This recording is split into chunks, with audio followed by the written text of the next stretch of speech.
women's soccer team. Have you been paying attention to the Women's World Cup? I had to stop watching because Haiti lost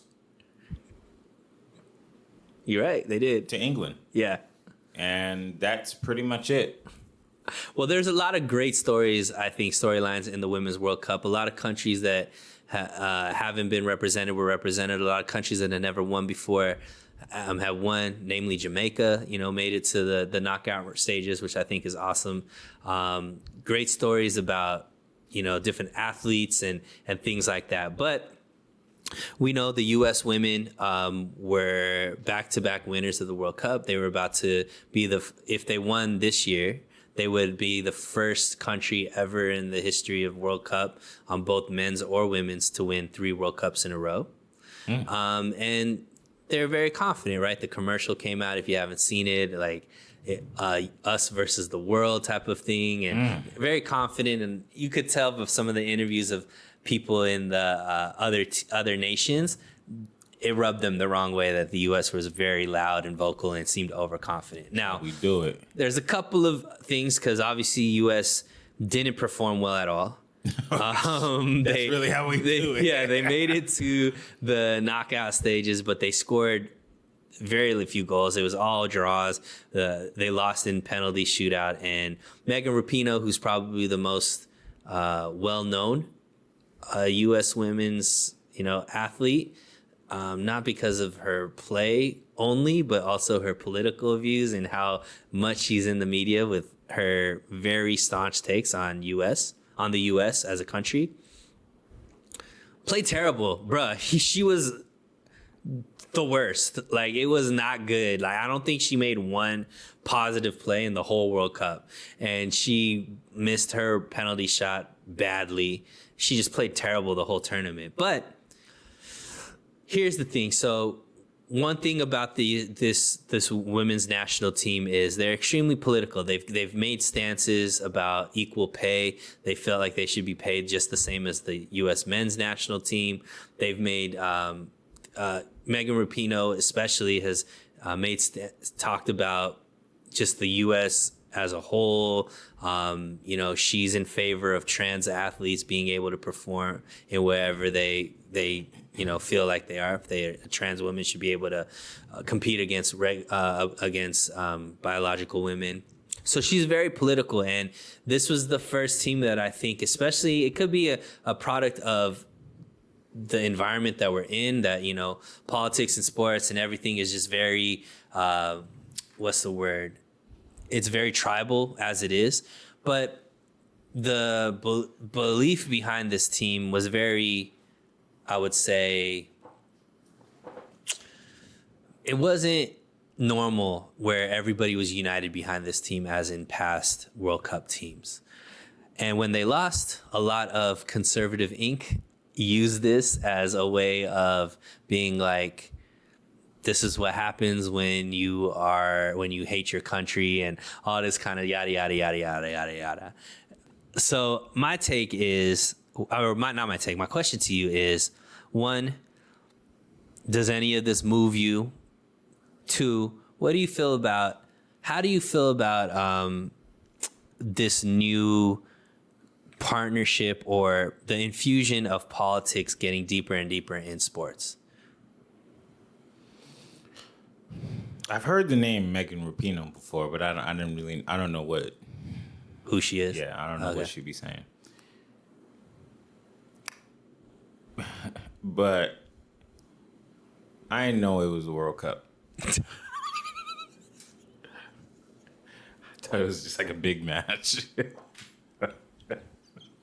Did you know that when the men's World Cup was? Like, you knew what was going on when it... Yeah. Okay. Yeah. Okay. And you're not a soccer fan. Like, you don't sit there and watch soccer, but you knew about the men's World Cup. I knew about it. Now, that could be marketing. They put more marketing dollars behind the men. But I knew when I knew when they came. All right. So you saying whoever win this match, they're gonna be the best in the world, or like? Allegedly. Okay.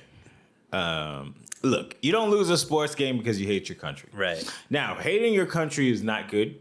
Having a country with low morale means it's the you're close to the implosion of a country and people not caring.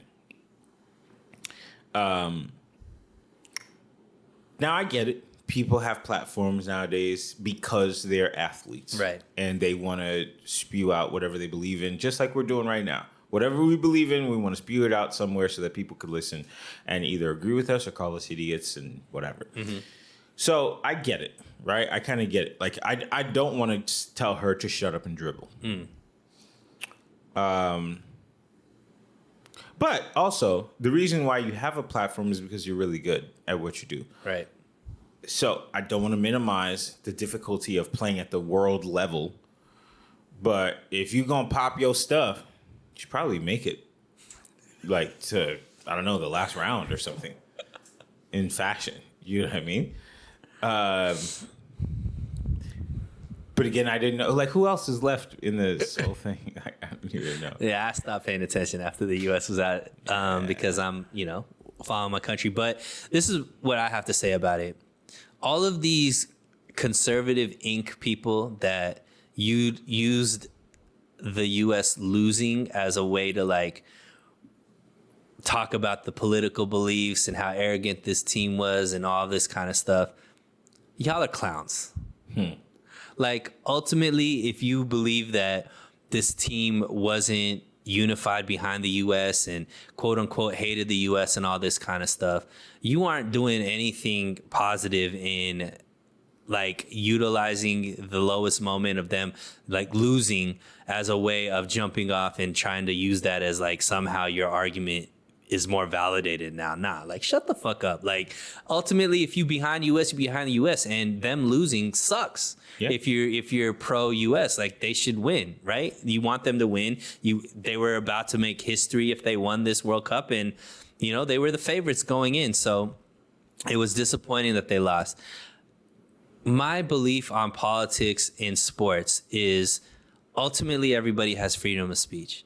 I think that the fact that sports is becoming more and more political is just because I think everybody's becoming more and more political now, just because tribalism and it's just the thing to do. And I hate all of it, to be honest. Like, I hate that everything is becoming more and more political. I hate that people are deciding who they're friends with and who they want to date and all this kind of stuff based off of who the person voted for. Like, this wave of just, like, tribalism, I think, is crazy to me. And I think it's ultimately detrimental to society overall, that we can't just respect people's opinions and have healthy debates and be okay with your opinion might be different from mine, but we could still, because maybe there's one thing we're off about, but there's still 80% of commonalities that we could bond over. And I think we're just in a society now that isolates maybe the 5 to 10% that we are completely opposite on and focuses on that versus trying to find maybe the 70, 80, 90% that we are connected on or that we have in common. And I think that's something that needs to be more prevalent in society. So when it comes to politics and sports, I think ultimately it has less to do with LeBron James being more political or Megan Rapinoe being more political. But what's more detrimental is the fact that just because they don't believe what you believe, ultimately now you are rooting for them to lose. I think that's terrible. So Bill K. Capri once said, I don't know who the fuck that is, but go ahead. Oh, you'll know soon. All right. He's a young Florida boy. Oh, yeah, good.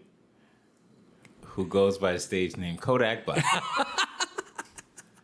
He once said, "It's not the fact that I don't like YBN Youngboy, whatever his name is, Youngboy YNM. Never broke again. NBA Youngboy. Oh, okay. It's his fans, and that's how I feel about politics.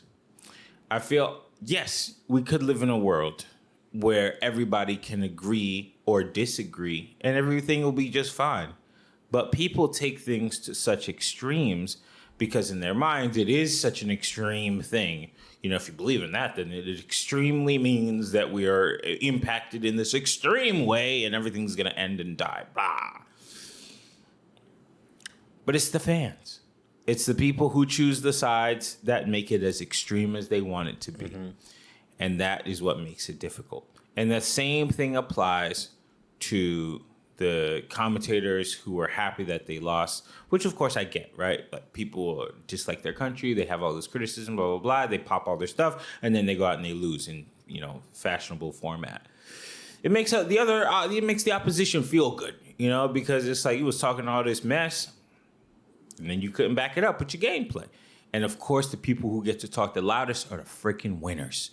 So when you're a loser, you shouldn't be the one that everybody's listening to. So yeah, it makes them excited, but that's a problem because ultimately they are not the women on a team playing in the United States.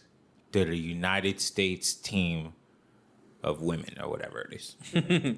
Yeah. So yeah, they got to relax, put some respect on her name. She's still a woman, number one. And number two, she's still a citizen. And we got to treat her with respect.